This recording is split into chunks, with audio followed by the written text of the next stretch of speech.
Бейнебаянды бастамас бұрын айта кетейін. Каналға аз ғана адам жетпей тұр. Подписка басып кетсеңіздер, разы боламын. Бұл оқиға шын өмірден алынған. Жүрегіңізді тебірентетін, ойландыратын шынайы әңгімелерді осы видеодан тамашалаңыз. Айман биыл 50-ге толған еді.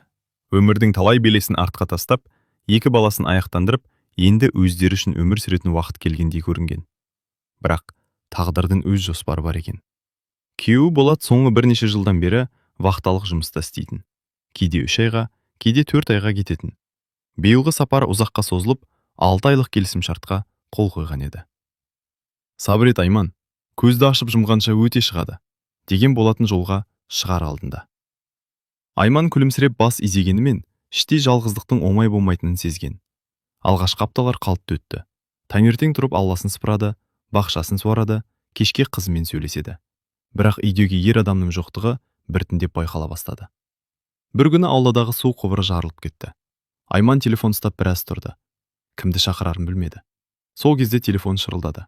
Экранда күйеуінің әпкесінің күйеуі Серіктің аты шықты. Сәлем қарындас, қалайсың? Жақсы ғой. Болат хабарласты. Жалғыз жүрген соң жағдайыңды біліп тұршы, деді. Рахмет. Бірдеңе керек болса айт. Айман су құбыры жайлы айтып қалды. Ой, сон неге айтпайсың? Қазір барамын. Арада 40 минут өтпей жатып Серік жетіп келді. Қолында құрал саймандар бар. 1 сағаттың ішінде құбырды жөндеп шықты. Міне болды. Рахмет жезде. Рахметтің қажет жоқ, туыс емеспіз бе? Айман шынымен риза болды. Сол күннен кейін Серік анда-санда хабарласып тұрды. Отын жеткілікті ме? Жақсы. Көмір керек емес пе? Жоқ. Бірдеңе болса айт. Айман оның қамқорлығын туыстық жанашырлық деп қабылдады. 1 аптадан кейін аула қақпасының ілгегі сынып қалды. Тағы да Серік келді. Тағы жөндеп берді. Кетерінде, жалғыз әйелге қиын ғой, деді. Үйреніп кеттім. Әйел адам бәрібір әйел адам. Айман ол сөзге аса мән бермеді.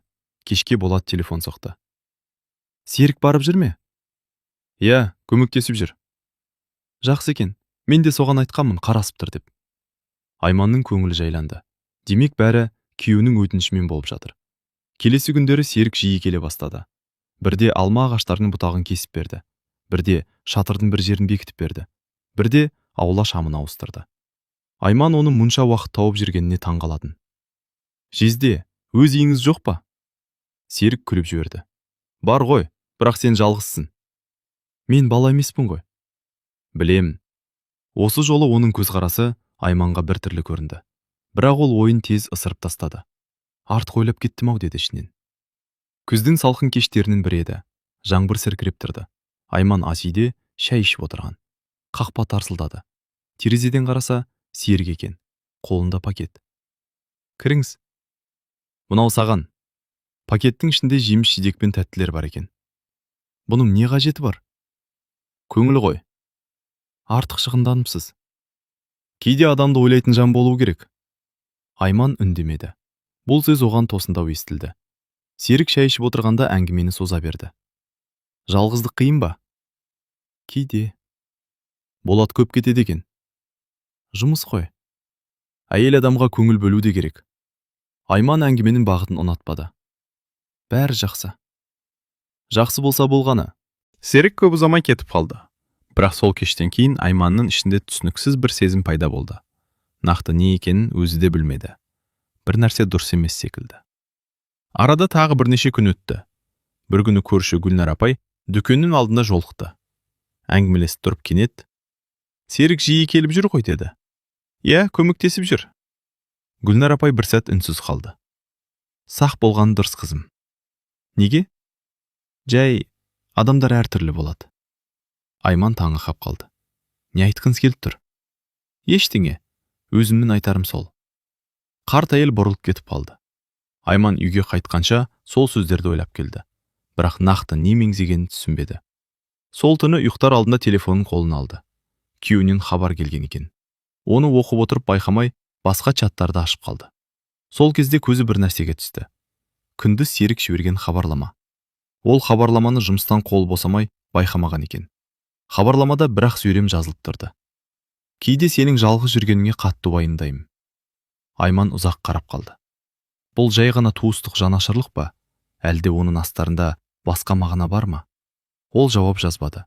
Бірақ дәл сол түні алғаш рет жездесінің көмегі шын мәнінде неліктен көбейгені туралы ойланды. Серіктің хабарламасын көрген түні Айман ұзаққа дейін ұйықтай алмады.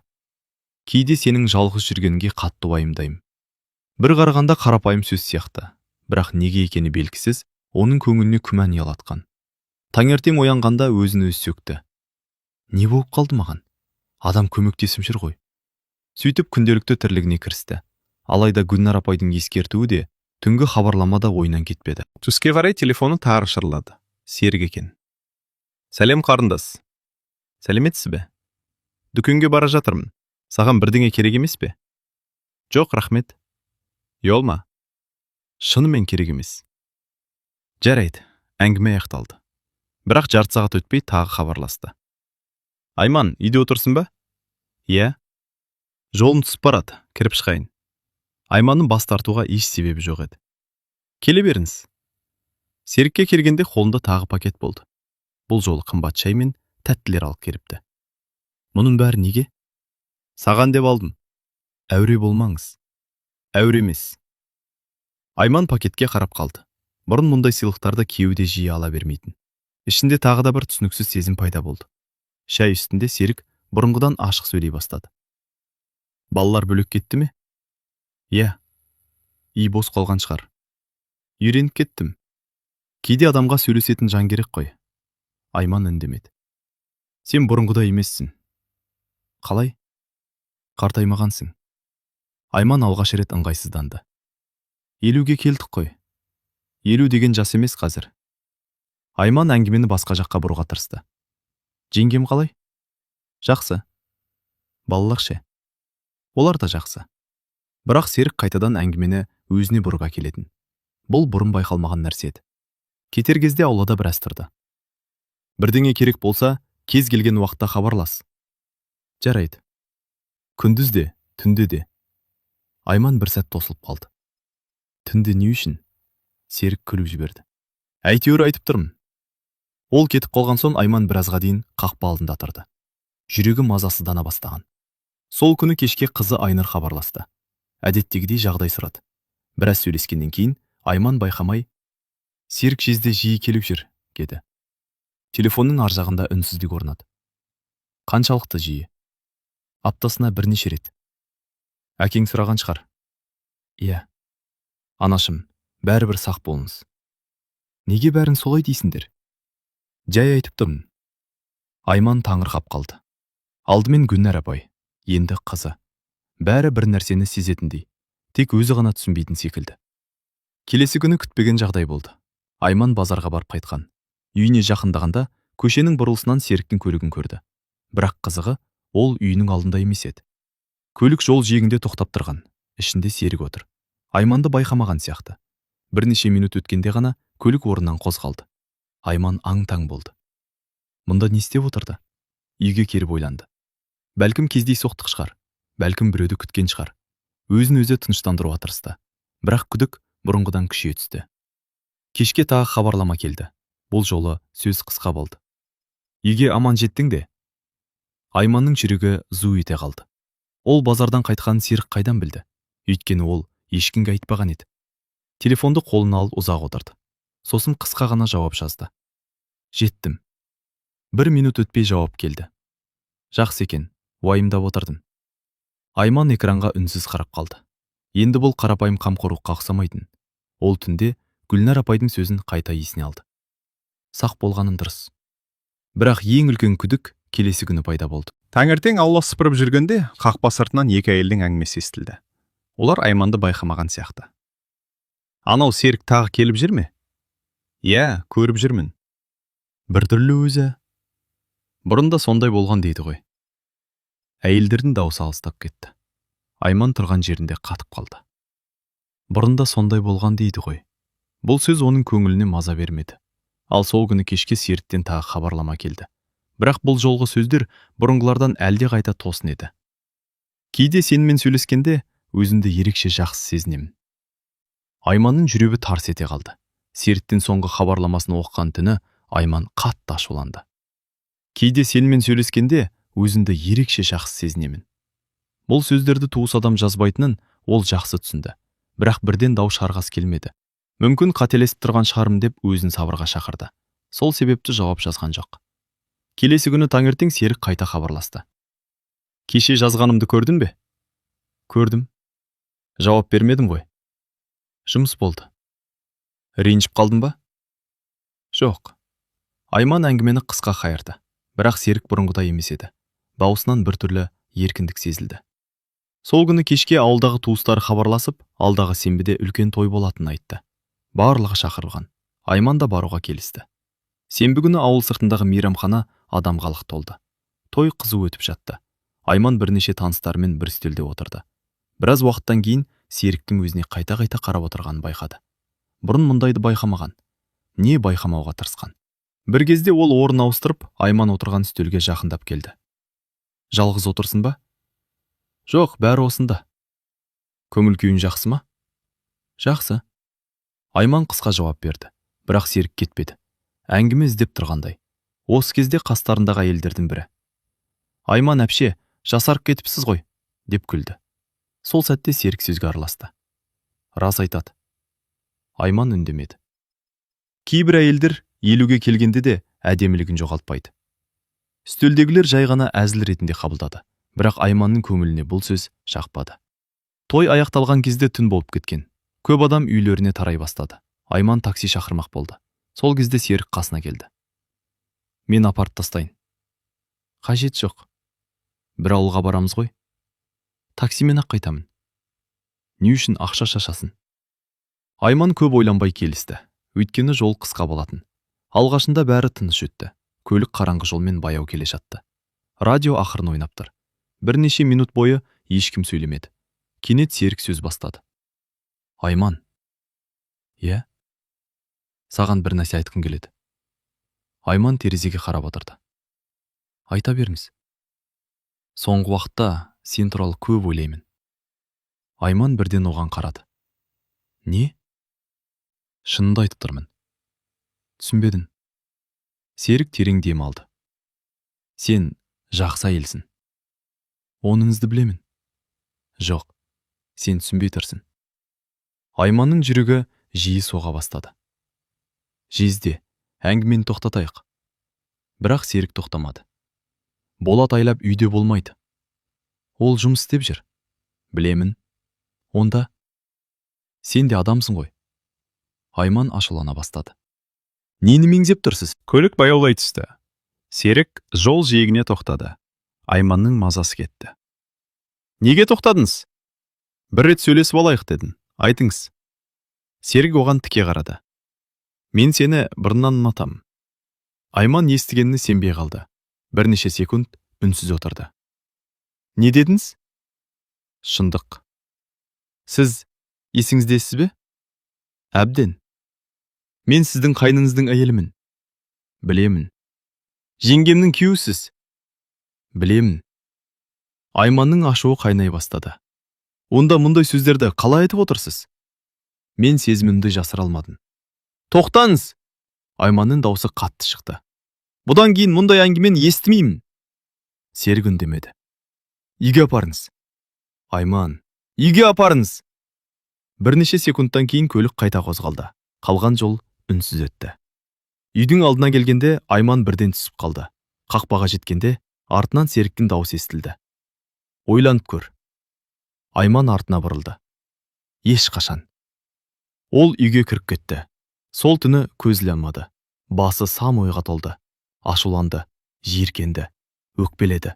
Ең қиыны, мұның бәрі өздерінің туысы болған адамнан шыққан еді. Түн ортасында телефоны дірілдеді. Хабарлама келген. Жіберуші кім екенін болжау қиын емес еді. Айман ашып оқыды. Кешір, бірақ айтпай жүре алмадым. Бір минуттан кейін тағы бір хабарлама келді. Бұл әңгімені ешкімге айтпай-ақ қояйық. Айман экранға ұзақ қарап отырды. Осы сәтте ол маңызды шешім қабылдады. Барлық хабарламаны өшірмей сақтап қоятын болды. Өйткені Серіктің мұнымен тоқтамайтынын оның жүрегі сезген еді. Тойдан кейінгі оқиғадан соң Айманның Серікке деген көзқарасы түбегейлі өзгерді. Бұрын ол жездесін туыс, отбасының бір мүшесі ретінде көретін, ал енді оның әр сөзі мен әрекетінен жасырын мақсат іздейтін болды. Ең өкініштісі, күдігі бекер емес екенін өзі де түсініп тұрған. Таңертең оянған бойда телефонын қарады. Түнде келген 2 хабарлама орнында тұр. Оларды қайта оқығысы келмеді, бірақ өшіріп те тастамады. Керек болып қалар, деп ойлады. Күні бойы Серіктен хабар болған жоқ. Бұл Айманға сәл тыныштық сыйлағандай болды. Бірақ кешке қарай телефоны тағы да дірілдеді. Серік. Айман хабарламаны ашпады. Бірнеше минуттан кейін тағы келді. Сосын тағы. Ақыры қарап көрді. Сөйлесуіміз керек. Ренжіме. Мен сені қинағым келмейді. Айман жауап жазбады. Телефонды үстен үстіне қойып кетті. Бірақ түн ортасында тағы хабарлама келді. Одан кейін тағы. Сағат 1-де, сағат 2-де. Таңға дейін бірнеше рет. Бұл жолы сөздер қысқа болғанмен мазасыздық тудырды. Айман бәрін скриншотқа түсіріп сақтап қойды. Келесі күні ол базарға бармақ болды. Үйден шыққанда көңілі ауыр еді. Өзін біреу бақылап жүргендей сезім кетпейтін. Базардан қайтып келе жатқанда дүкен алдында Гүлнар апайға жолықты. Қызым, өңің қашып кетіпті ғой. Аздап шаршап жүрмін. Әлгадан тыныш қоймай жүрме? Айман селк ете қалды. Кім? Өзім түсініп тұрмын ғой. Бірнеше секунд үнсіздік орнады. Сосын Айман болған жағдайдың бір бөлігін айтып берді. Гүлнар апай күрсініп жіберді. Мен бекер ескертпеген екенмін. Нені білесіз? Көп нәрсе естігенмін. Қандай нәрсе? Қарт әйел жан-жағына қарап алды. Бұрын да сондай әңгімелер болған. Қандай әңгімелер? Нақтысын білмеймін. Бірақ әйелдер туралы сөздер шыққан. Айманның көңілі одан сайын бұзылды. Үйіне келген соң ұзақ ойланды. Мүмкін бәрін Болатқа айту керек шығар. Бірақ күйеуінің жұмыста жүргенін ойлады. Мыңдаған шақырым жерде, ауыр жұмыстың ортасында. Қазір айтса, бәрін тастап келуі мүмкін. Сондықтан асықпауға шешім қабылдады. Бірақ дәл сол кеште күтпеген жағдай болды. Телефонына бейтаныс нөмірден хабарлама келді. Алғашында ашқысы келмеді. Кейін қызықтап қарап көрді. Жазылған сөздерден жүрегі мұздап кетті. Сен маған неге жауап бермей жүрсің? Айман бірден түсінді. Бұл Серік еді. Ол басқа нөмірден жазып отырған. Айман жауап бермеді. Бірақ арада 2 минут өтпей тағы хабарлама келді. Мен жаман адам емеспін. Тағы біреу. Тек сөйлесейік. Тағы. Қорықпа. Айман телефонын өшіріп тастады. Сол түні алғаш рет шын мәнінде қорқа бастады. Өйткені бұл жай ғана сезім айту емес еді. Бұл шектен шығуға айналып бара жатқандай көрінді. Келесі күні таңертең ауылдағы жұмыстармен жүріп, пошта жәшігін ашты. Ішінде шағын ақ конверт жатыр екен. Айман таңғалды. Ешқандай мекен-жай жоқ. Ешқандай белгі жоқ. Тек ішінде бір парақ қағаз. Ол ашып оқыды. Қағазда қысқа ғана сөйлем жазылған еді. Сені алғаш көрген күннен ұнаттым. Айманның қолы дір ете қалды. Жазуды таныды. Бұл Серіктің қолтаңбасы еді. Енді күмән қалмаған. Барлығы анық болған. Ол қағазды да сақтап қойды. Кешке жұмыстан шаршап келгендей болып диванға отырды. Алдында телефон. Телефонда 10-даған хабарлама. Үстелде хат. Барлығы бір адамның әрекеті. Сол сәтте ол бір нәрсені анық түсінді. Бұл жағдай өздігінен тоқтамайды. Егер үнсіз жүре берсе, ертең одан да сорақ нәрсе болуы мүмкін. Дәл сол кезде телефонына күйеуі Болаттан қоңырау келді. Әдеттегідей хал жағдай сұрады. Біраз сөйлескен соң, тағы 2 айдан кейін үйгемін, деді қуанып. Айман үнсіз қалды. Өйткені дәл сол сәтте оның көкейінде басқа ой тұрған еді. 2 ай. Ал Серік күн сайын шектен асып бара жатқан. Әңгіме енді жай ғана ұнату туралы емес екенін Айман анық сезді. Ол күйеуіне бәрін айтатын күн жақындап келе жатқан еді. Келесі бірнеше күн Айман үшін өте ауыр өтті. Серік бұрынғыдай ашық келмейтін болды. Бірақ хабарламалар тоқтамады. Бір нөмірді бұғаттаса, екіншісінен жазатын. Жауап бермесе де өз бетімен сөйлесе беретін. Айман енді оның әр хабарламасын сақтап отырды. Скриншот, хат, қоңыраулардың тізімі. Барлығы жеке папкада жинала бастады. Өйткені бір күні бұлардың қажет болатынын сезіп жүрді. Бір күні түстен кейін үйіне ауылдағы құрбысы Ләззат келді. Шай үстінде әңгімелесіп отырып, Айман ақыры ішіндегі сырын ашты. Барлығын айтпаса да, негізгі жағдайды түсіндірді. Ләззат үнсіз тыңдап отырды. Әңгіме аяқталған соң ауыр күрсінді. Мен бұндай нәрсені бұрын естігенмін. Айман танығып қарады. Не айтқың келіп отыр? Ашуланба. Айта бер. Бұл бірінші рет болуы мүмкін емес. Айманның жүрегі зу етті. Неге олай дейсің? Ләззат біраз ойланып отырды. Осыдан 3-4 жыл бұрын көрші ауылда сондай әңгіме шыққан. Қандай әңгіме? Бір әйелге тым жақындасып кеткен дейді. Кейінше? Дәлел болмаған соң жабылып қалған. Айман үнсіз қалды. Сенімдісің бе? Көзіммен көрген жоқпын, бірақ сөз болған. Айманның көңілі бұрынғыдан бетер құлазды. Сол кеште ол ұзақ ойланды. Егер бұл рас болса, онда мәселе тек өзінде емес. Серік мұндай әрекетті бұрын да жасаған болуы мүмкін. Бұл ой оны одан сайын жиіркендірді. Ертеңіне тағы бір күтпеген жағдай болды. Айман дүкеннен шығып келе жатқанда артынан бір әйел шақырды. Айман! Бұрылып қараса, күйеуінің әпкесі, яғни Серіктің әйелі Жанар екен. Олар амандасып біраз сөйлесті, бірақ Жанардың түрі алаңдаулы көрінді. Бәрі дұрыс па? Деп сұрады Айман. Жанар біраз үнсіз қалды. Мен саған бір нәрсе сұрайын деп едім. Сұра. Соңғы кезде Серік сен жаққа жиі барып жүр ме? Айманның денесі мұздап кеткендей болды. Неге сұрап тұрсың? Жай ғана. Жанар, бірдеңе болды ма? Жанар көзін тайдырып әкетті. Соңғы кезде өзі өзгеріп кетті. Айман жауап бере алмады. Осы сәтте оның бәрін айтып салғысы келді. Бірақ әлі де нақты қадам жасауға дайын емес еді. Кешке үйіне келген соң тағы бір оқиға болды. Телефонға бейне қоңырау түсті. Серік. Айман көтермеді. Бірнеше секундтан кейін тағы соқты. Тағы. Ақыры тоқтады. Бірақ артынша хабарлама келді. Неге қашып жүрсің? Айман ашуланып кетті. Бірақ жауап жазбады. Бірнеше минуттан кейін тағы бір хабарлама келді. Оны оқығанда денесі тітіркеніп кетті. Сен де мені түсінесің деп ойлағанмын. Осы жолы Айман үнсіз қалмауға шешім қабылдады. Қысқа ғана жауап жазды. Маған енді еш қашан жазбаңыз. 1 минут өтпей жауап келді. Онда бәрін өзім айтуыма тура келеді. Айманның жүрегі тарс ете қалды. Бұл не деген сөз? Қандай бәрін? Қандай айту? Ол қайта жазды. Нені меңзеп тұрсыз? Бірақ жауап келген жоқ. Түн тыныш өтті. Алайда келесі күні таңертең бәрі күрт өзгерді. Айман ауылда жүргенде көршісі асығып келді. Естідің бе? Мені. Ауылда әңгіме тарап жатыр. Айманның жүрегі бірден жамандықты сезді. Қандай әңгіме? Сен туралы. Айманның өңі қашып кетті. Не айтып жатыр? Көршісі ыңғайсызданып қалды. Біреу сен мен Серік туралы өсек таратып жүр. Айман бір сәтке тілсіз қалды. Құлағы шулап кеткендей болды. Не? Мен өзім сенбеймін, бірақ адамдар айтып жатыр. Айман ашудан дірілдей бастады. Көз алдына бірден Серіктің кешегі сөзі келді. Онда бәрін өзім айтуыма тура келеді. Сол сәтте бәрі түсінікті болды.